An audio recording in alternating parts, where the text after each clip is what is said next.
जय हिंद। आज हम एनसीईआरटी का एस्ट्रोथीसी चैप्टर 1 ईट मन के तथा अस्थियाँ का पार्ट 3 को देखेंगे। 2 पार्ट पहले ही अपलोड कर चुके हैं, ये पार्ट 3 है। आज हमारा पॉइंट नंबर 6 से स्टार्ट होगा।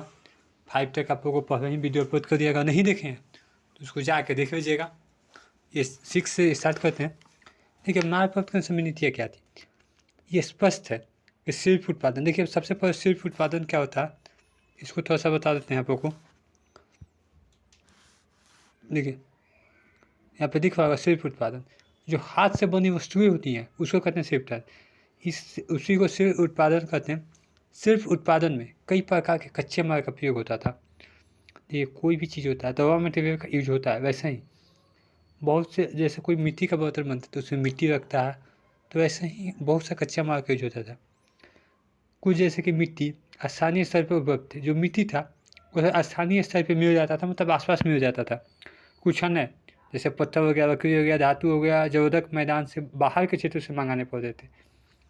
देखिए, पत्थर, लकड़ी और धातु जो थे वो बाहर से मंगाने पड़ते थे। और जो बैलगाड़ियों के मिट्टी से बने खिलौने हैं, ये बताते हैं कि सामान जो है लोगों के स्थल मार्ग द्वारा परिवहन के एक महत्वपूर्ण साधन था। मतलब बैलगाड़ी एक महत्वपूर्ण साधन था। संभव सीधी तरह इसकी उपनदियों के बगल में बने नदी मार्ग और साथ ही तटीय मार्ग का भी प्रयोग किया जाता है। देखिए, स्थल मार्ग के साथ साथ ही सिंधु तथा इसकी उपनदियाँ जो है, उपनदियाँ मतलब इसका जो सहयोगी नदियाँ थी उसके बगल में बने नदी मार्ग का भी और साथ ही तटीय मार्ग का भी उपयोग किया जाता था।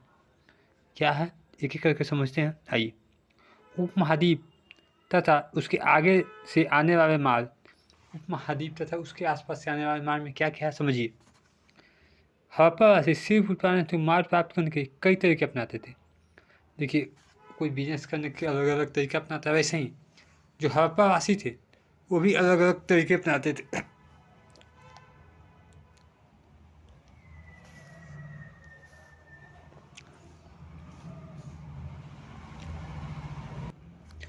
अलग अलग तरीके अपनाते थे। नागेश्वर और बालकोट, जहाँ शंख आसानी से उपलब्ध था। देखिए, एक जगह का नाम है नागेश्वर।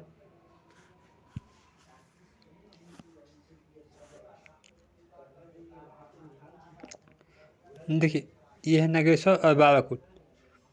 यहाँ पे शंख आसानी से उपलब्ध थे। बस्तियाँ स्थापित की थी। ऐसे ही कुछ अन्य पुरास्थल थे। सुंदर अफगानिस्तान में सदगुई, जो अत्यंत कीमती माने जाते थे।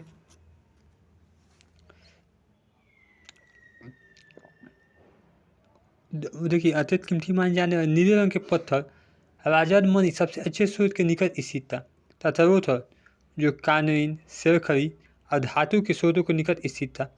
एक बार यहाँ से फिर से रिपीट करते हैं आप लोग को, एक सेकेंड। देखिए, जो सुदूर अफगानिस्तान थे उसमें एक सतगुई था जो अनेक कीमती माने जाने वाले नीले रंग के पत्थर सबसे अच्छे स्रोत था। ये कहाँ से मिलता था? रोथल जो गुजरात में है, सेराखरी दक्षिणी राजस्थान तथा उत्तरी गुजरात और धातु ये राजस्थान के स्रोत का निकट स्थान था।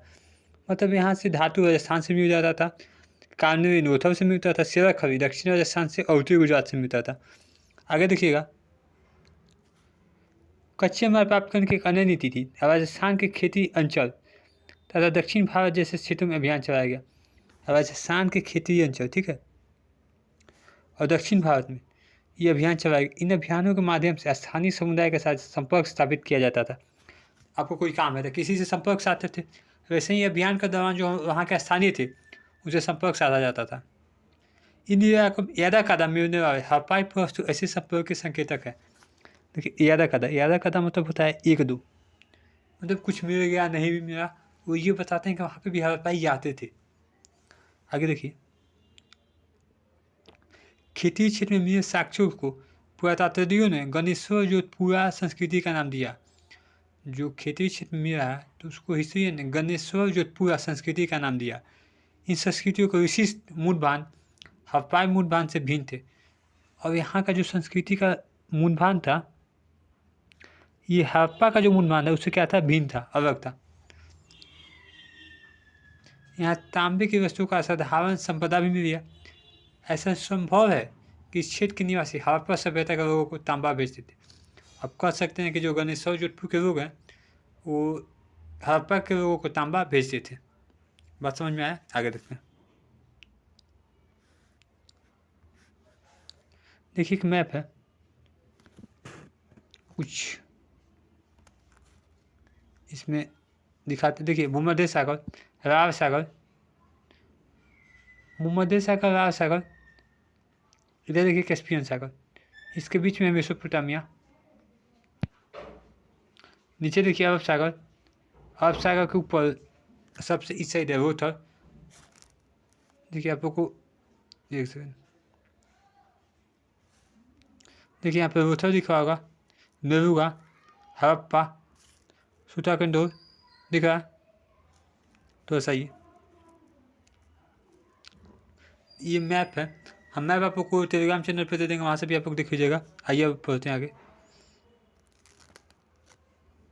देखिए अगला पॉइंट है, जूम कर देना, दिख रहा होगा उम्मीद है। हाल ही में प्रातात्विकों को खोज इंगित करती है कि तांबा संभवतः अरब प्रायद्वीप के दक्षिणी पूर्व छोर पर स्थित ओमान से लाया जाता था। तांबा कहाँ से लाया जाता था?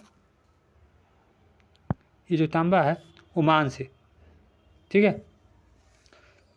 रासायनिक विश्लेषण दर्शाता है कि ओमान तांबे तथा हड़प्पाई पुरावस्तु दोनों में निकेल के अंश में है। ओमानी तांबा और जो हड़प्पाई का पुरावस्तु है दोनों में किसका अंश में है? निकल का, ठीक है। संपर्क और भी संकेत मिलते हैं। एक विशिष्ट प्रकार का पात अर्थात एक बड़ा हड़प, देखिए पात होता क्या है, देखिए यहाँ पे थोड़ा सा,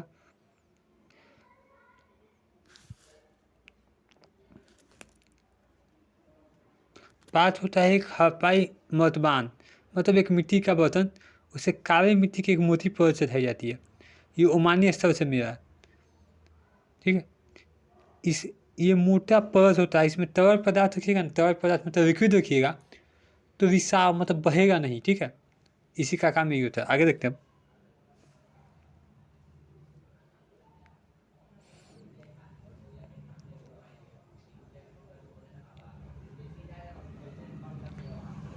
देखिए कुछ पिक्चर दिखा देते हैं। देखिए यही है मर्तबान, दिख रहा है, इसी को कहते हैं मर्तबान। आगे ही देखिए ये मुहर है मेसोपोटामिया का, थोड़ा सा शॉर्ट कर देते हैं, उम्मीद आपको दिख रहा होगा। ये मुहर है, आपके बुक में भी होगा, बुक में पिक्चर देख लीजिएगा। टाइम वेस्ट नहीं करते हुए आगे बढ़ते हैं। 3वीं शताब्दी ईसा पूर्व में दिनाकित मेसोपोटामिया के लेखों में मगना, जो संभवतः ओमान के प्रयुक्त नाम था। देखिए मगना जो था, कहाँ के लिए नाम यूज किया गया था? ओमान के लिए, संभवतः ऐसा नामक से तांबे के आगमन के संदर्भ में होते हैं। यहाँ से तांबे के मतलब एथी होता था, ये मिलता है। यहाँ रोचक बात यह है कि मेसोपोटामिया का स्थलों से मिले तांबे में भी निकल के अंश मिले। पहले भी आपको दिखाएं कि कहाँ कहाँ के तांबे में निकल के अंश मिले हैं, और मेसोपोटामिया के तांबे में भी निकल के अंश मिले हैं, ठीक है। आइए, लंबी दूरी के संपर्कों की ओर संकेत करने अन्य प्राकृतिक खोजों में हड़प्पाई मुहर, बात, पासे तथा मन के शामिल, जो लंबी दूरी को एक बताते हैं कि हाँ जो डिस्टेंस था, लंबा था, एक दूसरे में बहुत लंबा दूरी तक व्यापार होता था।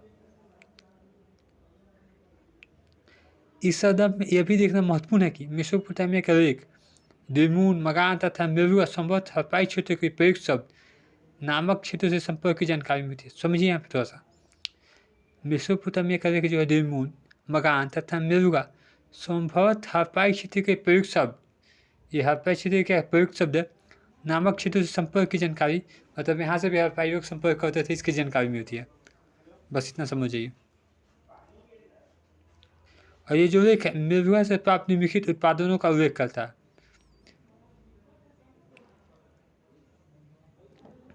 देखिए उत्पादों को भी करता है, इसमें क्या क्या कानून हो गया, राजवद में तांबा, सोना तथा विविध प्रकार की लकड़ियाँ। देखिए मेरुआ का आपको दिख रहा होगा, थोड़ा सा देखिए यहाँ पे, देखिए एक जगह में हुआ। इसके विषय में एक मेसोपोटामिया मिथक है, मतलब एक बात कही जाती है, तुम्हारा पक्षी हाजी हो, अंडरलाइन करें देखिए, तुम्हारा पक्षी हाजी हो, उसकी आवाज़ आज प्रसाद में सुनाई दी। हाजी पक्षी का मतलब मोर था, ठीक है। तो ये अनुमान लगाया गया है कि हाजी पक्षी मतलब जो हाजी पक्षी था उसका आवाज़ मोर के जैसा था क्या? क्या ये था, ये ऐसा संभव है? ऐसा ही एक और अनुमान लगाया गया। और राजप्रसाद मतलब राज दरबार में आवाज़ सुनाई दे, ठीक है। और जो मेसोपोटामिया का देखिए मेरुआ है, यहाँ पे जो किए हैं एक बार देखिए, इसको नाविकों का देश कहते हैं, इतना याद रखिएगा बस एक पॉइंट। इसको क्या कहते हैं? नाविकों का देश कहते हैं। बस समझ में आया? आगे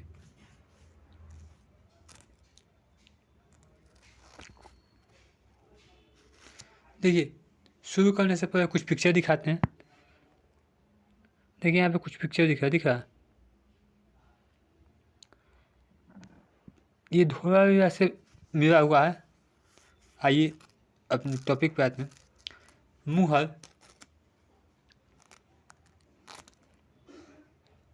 दिख रहा होगा। आइए, हम लोग का टॉपिक है मुहर, लिपि तथा बात। मुहर क्या होता है, लिपि क्या होता है, बात होता है, देखिए पहले तीनों को समझिए। मुहर एक सिर होता है, ठीक है। जैसे अभी आप लोग स्कूल कॉलेज में एक मुहर मार के देता है ना, वैसे ही एक पत्थर होता था, उस पर सिर किया जाता है, उसी को कहते हैं। लिपि मतलब होता है भाषा किस लिपि में लिख रहे हैं। जैसे ये जो हिंदी में लिखा हुआ है, ये देवनागरी लिपि है, वैसे ही उस समय का लिपि था बाट, जिसे वजन करते हैं। सब्जी के मम्मी भेजती होंगी तो 1 केजी सब्जी, 2 केजी सब्जी देते हैं तो क्या है, उसी को बाट बोलते हैं। आइए एक एक करके देखते हैं। मुहरे और मृदाकन। मुहरे और मृदाकन का प्रयोग लंबी दूरी के संपर्क को सुविधाजनक बनाने के लिए होता था। जो मुहरों का उपयोग था, लंबी दूरी का कोई लंबा रास्ता खाना, उसको सुविधाजनक बनाने के लिए होता था। कैसे, इसको समझिए। कल्पना कीजिए, मतलब सोचिए कि सामान से भरा एक थैला एक स्थान से दूसरे स्थान तक भेजा गया। जैसे आप कोई सामान पैक किए और एक स्थान से दूसरे स्थान तक भेजें, उसमें उसका मुख रस्सी से बांधा गया और गांठ पर, जैसे उसका मुंह जो है रस्सी से बांध दिया और गांठ पर थोड़ी गिरवी मिट्टी जमा कर एक या अधिक मुहरों से दबाया गया है। मुहर से मतलब पत्थर से दबा दिए, तो जब मुहर से दबाएंगे तो मुहर पे छाप पड़ जाएगा। जैसे देखते हैं कि जो मुहर है आपके स्कूल वाला मारता है तो उस पर छाप पड़ जाता है, वैसे ही छाप पड़ गया। अब स्थल अपने गंतव्य स्थान पर पहुँचने तथा मृदाकन अक्षुण्ण आता है, इसका अर्थ है जैसे अपने मुहर पे छाप पड़ गया, अब इसको जहाँ भेजना है भेज दिए। अगर जैसा भेजें वैसा ही बात, इसका मतलब है कि थैला में किसी प्रकार का छेड़छाड़ नहीं की गई है। और जो वहाँ पे लिखा हुआ, इससे ये भी पता चलता है कि भेजा कौन है। एक एग्जाम्पल देते हैं बिना बुक का, थोड़ा सा समझिए। जोमेटो से खाना ऑर्डर करते हैं, दुकानदार क्या करता है, खाना पैक करके देता है और आपके पास पैक पहुँच गया तो आपको लगता है कि इसमें कोई छेड़छाड़ नहीं किया गया। वही अगर पैक खुला हुआ है तो आपको लगता है कि इसमें से खाना निकाल दिया गया। वैसे ही क्या किया जाता था कि मुहर वो रख के और उस पर मिट्टी लगा के और सील कर दिया जाता था। अब उम्मीद है कि आप लोग समझ चुके होंगे। मतलब ऐसा पैक करना जो दूसरे स्थान पे पहुँचे और वैसा ही रहे, तो ये पता चल जाए कि हाँ बीच में कोई छेड़छाड़ सामान से नहीं की गई है। आइए देखते हैं। अब सबसे पहले देखते हैं रहस्यमय लिपि। देखिए रहस्यमय का लिपि कहने का मतलब क्या, हड़प्पाई लिखते तो थे लेकिन क्या लिखते थे ना, आज के ही जानते हैं, कोई और नहीं जान पाया। अब आपको ये कैसे हो गया, तो इसको थोड़ा सा समझाते हैं कैसे हो गया। आज तक ये कभी पता ही नहीं चला ना क्या लिखे हैं। बहुत कोशिश किया गया पढ़ने का, लेकिन आज तक कोई ये नहीं पढ़ पाया कि क्या लिखें। थोड़ा सा समझिए। जैसे यहाँ पे जो लिखा हुआ आपको स्पष्ट दिख रहा है, लेकिन हम ऐसे ऐसे कर दिए। अब आप पढ़ पाइएगा क्या लिखे हैं। अगर नहीं पढ़ पाइएगा तो क्या है, ये एक रहस्यमय लिपि है, इसको हम जान सकते हैं क्या लिखें, क्योंकि हम ही लिखे हैं। लेकिन ऐसे ही आप कुछ लिख दीजिएगा तो नहीं बता सकते हैं। वही चीज़ है। देखिए हड़प्पाई मुहर पे एक पंक्ति में कुछ लिखा है। हड़प्पाई का जो मुहर है उस पर एक पंक्ति में कुछ तो लिखा है। जैसे यहाँ पे आपको दिख रहा है कि कुछ लिखा हुआ है, लेकिन क्या लिखा हुआ है आपको नहीं पता चला। वैसे ही जो संभवतः मालिक के नाम और पदवी को दर्शाता है, मतलब जो मालिक है उनका नाम और पद को दर्शाता है। विद्वानों ने ये सुझाव भी दिया इस पर वर्णचित अनपढ़ लोगों को सांकेतिक रूप से इसका अर्थ बताता है। विद्वानों का कहना है कि जो इस पर चित्र है ये बताता है, देखिए उस पर जो पिक्चर बना हुआ है आमतौर पर एक जानवर का बना हुआ है, लेकिन विद्वानों का कहना है कि अनपढ़ लोग थे इसका एक संकेत देता है, क्योंकि ये जानवर का पिक्चर बनाया था। आइए आगे देखते हैं। अधिकांश अभिलेख संक्षिप्त है, संक्षिप्त मतलब शॉर्ट में है। सबसे लंबे अभिलेख में लगभग 26 चिन्ह है। कितने चिन्ह है सबसे लंबे अभिलेख में?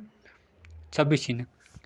हालांकि अभी आज तक नहीं पढ़ी जा सकी, अभी आपको हम बता चुके हैं नहीं पढ़ी जा सकी, लेकिन ये कह सकते हैं कि वर्णमाला नहीं थी। जैसे हिंदी में जो वर्णमाला होता है ना, ये वर्णमाला नहीं थी। क्यों नहीं थी? देखिए वर्णमाला में प्रत्येक चिन्ह एक स्वर अथवा व्यंजन को दर्शाता है, इसमें ऐसा कुछ नहीं है। और जो चिन्हों की संख्या है 375 से 400 के बीच में। कितना है? चिन्हों की संख्या 375 से 400 के बीच में। और एक बात समझिए, हम लोग जो लिखते हैं बाएं से दाएं लिखते हैं, लेकिन हड़प्पा सभ्यता में दाएं से बाएं लिखी जाती थी। कहाँ से? दाएं से बाएं। याद रखिएगा, ये पूछा हुआ एक बार हिस्ट्री का 2020 में बिहार बोर्ड पूछा था कि कौन सा बाएं हड़प्पाई भाषा बाएं से दाएं लिखाया जाता है या दाएं से बाएं।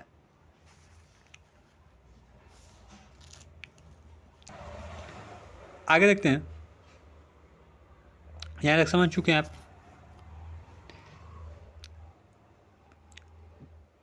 और क्यों ऐसा अनुमान लगाएगा? देखिए हम लोग जब लिखते हैं तो लिखने वाले साइड बाएं साइड थोड़ा सा स्पेस छोड़ देते हैं, और वो क्यों दाएं साइड स्पेस छोड़ा गया, इसलिए कहते हैं कि ऐसा हुआ।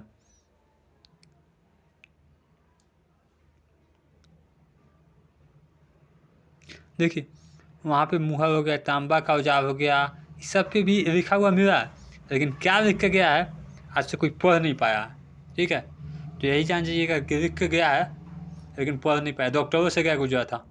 आइए आगे देखते हैं। अब कोई डॉक्टर होंगे तो गुस्साइएगा मत। बात क्या होता है समझिए। देखिए बात क्या होता है आपको हम बता दिए स्टार्टिंग में, जिसको वजन कहते हैं। ये चट नामक पत्थर से बनाए जाते थे। किससे बनाए जाते थे? बात चट नामक पत्थर से बनाए जाते थे। ठीक है,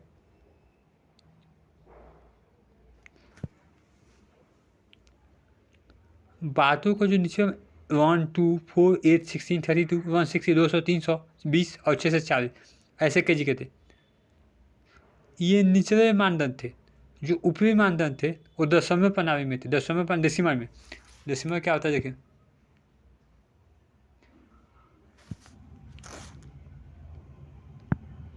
.42 यही डेसिमल है। जो पॉइंट दे दिए ये क्या है? डेसिमल है। ठीक है, आइए ये हो गया। बस इतना याद रखिएगा। निचले जो मानदंड थे 1 2 4 8 16 32 107 200 के थे, और जो ऊपरी मानदंड थे देखिए ऊपरी मानदंड दशमलव प्रणाली में थे। ठीक है, और जो छोटे बात होते इनका क्या उपयोग होता था? मनकों को तोड़ने में। ठीक है, अभी हम बता चुके हैं कि इसका क्या काम था। बाट क्या होता है? जो सब्जी बन जाते हैं तो जो बटखारा होता है ना उसी को कहते हैं। और धातु से बने तराजू के पल्ले भी मिल रहे हैं। पल्ले क्या होते हैं? इसका मतलब होता है कि जिस पे सामान रख के दिया जाता है उसी को कहते हैं। देखिए कंप्यूटर सिस्टम आ गया। कंप्यूटर सिस्टम आप नहीं कर रहे हैं, जो पुराना था उसमें आप लोग अगर गाँव से होंगे तो बहुत जगह दिखता होगा। आइए प्राचीन सत्ता क्या है इसको देखते हैं कि करके।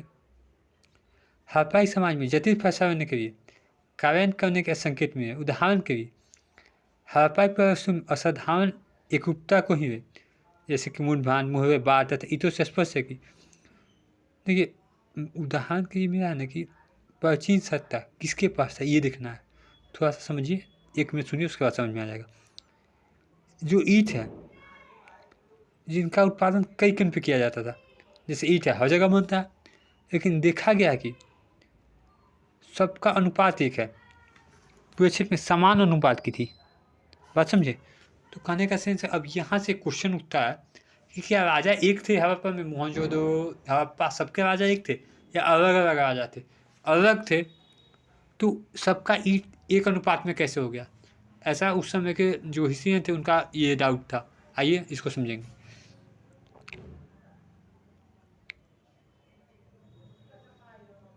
देखिए, ईंट बनाने और विशाल दीवार तथा चबूतरों को निर्माण की। जैसे ईंट से दीवार बनाइएगा, चबूतरा बनाइएगा।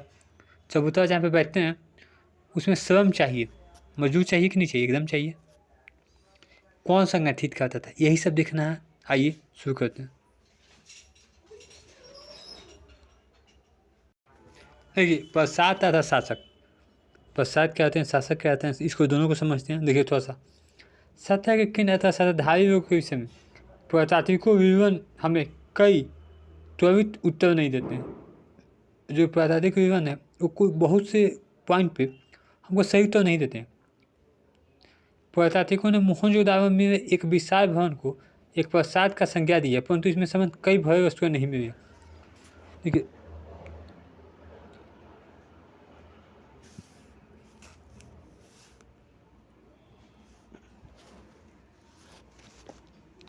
जो मोहनजोदाड़ो है इसमें एक विशाल भवन मिला, इसी को क्या चीज़ का संज्ञा दिया गया? प्रसाद की। बात समझ में आया? लेकिन इसमें बहुत सी वस्तुएं नहीं मिली हैं। एक पत्थर की मूर्ति को पुरोहित यानी राजा की संज्ञा दी गई थी। यह नाम आज भी प्रचलित है। एक पत्थर की मूर्ति को पुरोहित या राजा की संज्ञा दी गई थी, ये नाम आज भी प्रचलित है। ऐसा इसलिए है क्योंकि पुरातात्विक मेसोपोटामिया के इतिहास तथा वहाँ के पुरोहित राजाओं से परिचित थे। जो पुरातात्विक थे मेसोपोटामिया के इतिहास तथा वहाँ के पुरोहित राजाओं से परिचित थे, मतलब जानकारी था उनको। यही समानता उन्होंने सिंधु क्षेत्र में भी दी। जैसे मेसोपोटामिया का जो था उसी आधार पर वो सिंधु एरिया में भी ढूंढने का कोशिश कर रहे थे। जैसे हमको नहीं होता कि एक चीज़ मिल गया उसी आधार पर दूसरा को भी खोजते हैं। लेकिन जैसे कि हम देखेंगे, हड़प्पा सभ्यता की आनुषिक प्रथाएं अभी तक ठीक प्रकार से समझ नहीं जा सकी है। नहीं यह जानने के साधन उपलब्ध है कि क्या जो लोग इन अनुष्ठानों को निष्पादन करते थे उन्हीं के पास राजनीतिक सत्ता होती थी। अभी तक यही नहीं पता चला कि राजनीतिक सत्ता होती किसके पास थी। कुछ पुरातात्विक इस मत के हैं कि हड़प्पाई समाज में शासक नहीं थे तथा सभी के सामाजिक स्थिति समान थी, मतलब कोई शासक नहीं थे, सभी समान है। दूसरे पुरातात्विक को यह मानते हैं कि यहाँ कोई एक नहीं बल्कि कई शासक थे। जैसे मोहनजोदाड़ो, हड़प्पा आदि के अलग अलग राजा होते थे। कुछ को यह तर्क है कि एक ही राजा था, जैसे कि पुरस्तों से समानता। आगे देखिए, समानता नियोजित बस्ती आगे साक्ष्य ईद के कार्य में निश्चित अनुपात था। बस्तियों के कच्चे माल के स्रोत में स्थापित होने से स्पष्ट है। इससे कुछ का मानना था कि सबके अलग अलग राजा हैं, कुछ का मानना था कि एक ही राजा थे, क्योंकि अभी बताएं कि ईट एक ही आकार का मिला है, बस्ती एक ही तरह का मिला है, मतलब सब अलग अलग बस्ती मिला है। ऐसा प्रतीत होता है कि आपस ने एक प्रकार की लोकतांत्रिक प्रणाली को अपनाया था।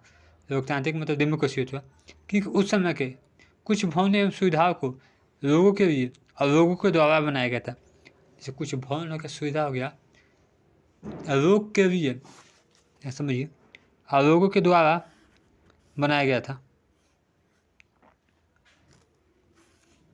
समझे? एक मिनट,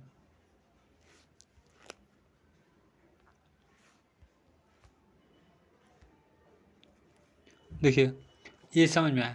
अब थोड़ा सा और समझते हैं। कहने का सेंस है कि ये जैसे आज के समाज देश में ये नहीं है कि हम किसी को भला करें, लेकिन उस समय में था। कुछ समझे? आइए देखिए, एक पुरोहित या राजा जो अभी बताएं उसका पिक्चर है, इसको आप लोग देख सकते हैं। ठीक है, अब आगे है आपका टॉपिक सभ्यता का अंत। सभ्यता का अंत क्या होगा, इसको हम लोग अगले टॉपिक में कर देते हैं, क्योंकि वीडियो लंबा हो जाएगा तो फिर दिक्कत होगा। 3 और है 9, 10, 11, ठीक है, जिसको अगले पार्ट में ख़त्म कर देंगे। यहाँ तक देखिए, एक बात याद रखिएगा, ये बहुत इंपॉर्टेंट है। आप लोग पढ़ लीजिएगा तो एग्ज़ाम में आप लोग को हेल्प करेगा, नहीं तो फिर एग्ज़ाम के बाद तो आप लोग को खुद पता चलेगा क्या करना चाहिए था। तो पहचानने से कोई फ़ायदा नहीं है। वीडियो जाए, वीडियो देख लीजिएगा। धन्यवाद।